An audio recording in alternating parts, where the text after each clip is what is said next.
રાજ્યની પ્રાથમિક શાળાઓમાં 11,000 વિદ્યા સહાયકોની ભરતી કરવાની આજે જાહેરાત કરવામાં આવી છે, ત્યારે ટેટ 1 પાસ કરનાર ઉમેદવારો માટે ખુશીના સમાચાર કહી શકાય. આજે 1 એપ્રિલ 2026ના રોજ જાહેરનામું બહાર પડી ગયું છે, ત્યારે ટેટ 1 પાસ કરનાર ઉમેદવાર માટે ખુશીના સમાચાર કહી શકાય. એ ભરતીની પ્રક્રિયાનું જાહેરનામું બહાર પડ્યું છે, એની આપણે વિગતે ચર્ચા કરીએ. સ્વાગત છે તમારું BS9 ટીવી ન્યૂઝ પર. આજના આ દિવસે જાહેરનામું બહાર પડ્યું છે, ત્યારે ટેટ 1ના ઉમેદવાર માટે ખૂબ ખુશીના સમાચાર કહી શકાય. એ માહિતી મળે રાજ્યની પ્રાથમિક શાળાઓમાં 11,000 વિદ્યા સહાયકોની ભરતી છે, એની બમ્પર જાહેરાત કરવામાં આવી છે, ત્યારે ટેટ 1 પાસ કરનાર ઉમેદવારો માટે સુવર્ણ તક કહી શકાય. અને આ ટેટ 1ની પરીક્ષા જેને પાસ કરેલ છે અને ડોક્યુમેન્ટ વેરિફિકેશન માટે તમે જ્યારે અરજી કરો છો એની પણ શરૂઆત ક્યારે થવાની એની પણ આપણે માહિતી મેળવી લઈએ. અરજીની શરૂઆત છે 15 એપ્રિલ 2026 બપોરે 12 વાગ્યાથી કરવામાં આવશે અને અંતિમ તારીખ ત્યાં સુધી તમે ડોક્યુમેન્ટ વેરિફિકેશન કરાવી શકશો 24 એપ્રિલ 2026 બપોરે 3 વાગ્યા સુધી. 15 તારીખે શરૂઆત થશે ને 24 એપ્રિલ 2026 ને 3 વાગ્યા સુધી છે એ તમે અરજી કરી શકશો. એ પણ સમાચાર આવ્યા છે. ને બીજું કે ટેટ 1 માટે છે 1 થી 5 ની ભરતી બહાર પડી છે. ખાલી પડેલી 11,000 વિદ્યા સહાયકો છે, સરકારી શિક્ષક બનવાની તક મોટી એની જાહેરાત આજે કરવામાં આવી છે, ત્યારે એક નહીં પણ 11,000 કુલ અંદાજિત જગ્યા છે.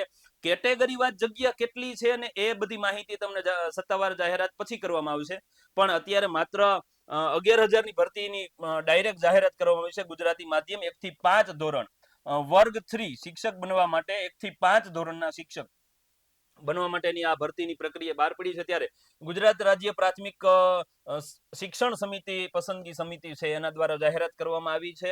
હવે ડીએલએડ જે વિદ્યાર્થી કરે છે અથવા તો જેને થઈ ગયું છે ટેટ 1 પાસ થઈ ગયું છે, કારણ કે આ વખતની ટેટ 1ની પરીક્ષાની અંદર જે કેન્ડિડેટ જે વિદ્યાર્થીઓને ડીએલએડ શરૂ હતું એને પણ બીજા વર્ષમાં હતા, એને પણ આ ભરતી પ્રક્રિયામાં ભાગ લીધો હતો અને પાસ થઈ ગયા છે. એ કેન્ડિડેટ માટે પણ ખુશીના સમાચાર કહી શકાય, કારણ કે સરકારે એક મહત્વનો નિર્ણય લેતા જણાવ્યું છે કે ડીએલએડના છેલ્લા વર્ષની અંદર અભ્યાસ કરતા હોય તે વિદ્યાર્થી છે, પાસ કરેલ વિદ્યાર્થીઓ છે ને ભરતીની અંદર ફોર્મ ભરી શકશે. તમે ફોર્મ ભરી શકશો. જેને પાસ થઈ ગયા છે ટેટ 1 પાસ કરેલી છે એ ફોર્મ ભરી શકશે અને એને પરિણામ આવ્યા બાદ પોતાની માર્કશીટ છે અપડેટ કરી શકશે. ટૂંકમાં અત્યારે ફોર્મ ભરવું હોય તમે ભરી શકશો અને રિઝલ્ટ આવી જાય ત્યાર પછી માર્કશીટ તમે એડ કરી શકશો. એ ખૂબ ખુશીની વાત કહેવાય, કારણ કે ટેટ 1 પરીક્ષા પાસ થઈ ગયા છે અને હાલ ડીએલએડના બીજા વર્ષમાં છે એ વિદ્યાર્થી માટે બહુ ખુશીના સમાચાર કહી શકાય.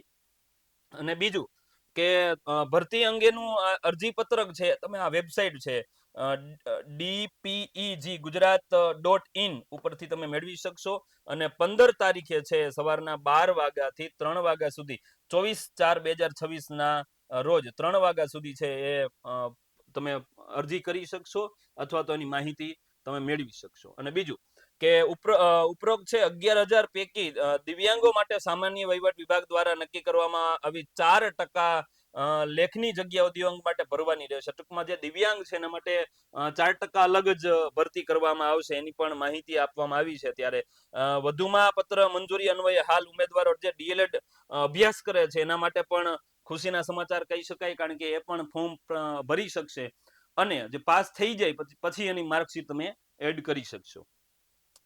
પીકે ત્રિવેદી અધ્યક્ષ આપણા છે પીકે ત્રિવેદીએ જાહેરનામું બહાર પાડ્યું છે, ત્યારે વર્ષ 2026નું જાહેરનામું આજે 1 એપ્રિલ 2026 છે ત્યારે બહાર પડી ગયું છે. આપણા માટે ખૂબ ખુશીના સમાચાર કહી શકાય, કારણ કે જેણે ટેટ 1 પાસ કરેલી છે એ સરકારી શિક્ષક બનવા માટે એક નહીં પણ 11,000 સરકારી શિક્ષક બનવા માટેની આ સુવર્ણ તક કહી શકાય. એટલે વહેલી તકે તમે અરજી કરી અને તમે જે તારીખ આપી છે છેલ્લી તારીખ 24 એપ્રિલ પહેલા તમે વેરિફિકેશન કરાઈ આવજો, જેથી કરી અને તમામ પ્રોસેસ અથવા તો એમાં કઈ ડોક્યુમેન્ટ વેરિફિકેશનમાં કઈ તકલીફ છે કે નહીં એ પણ માહિતી મેળવી શકીએ.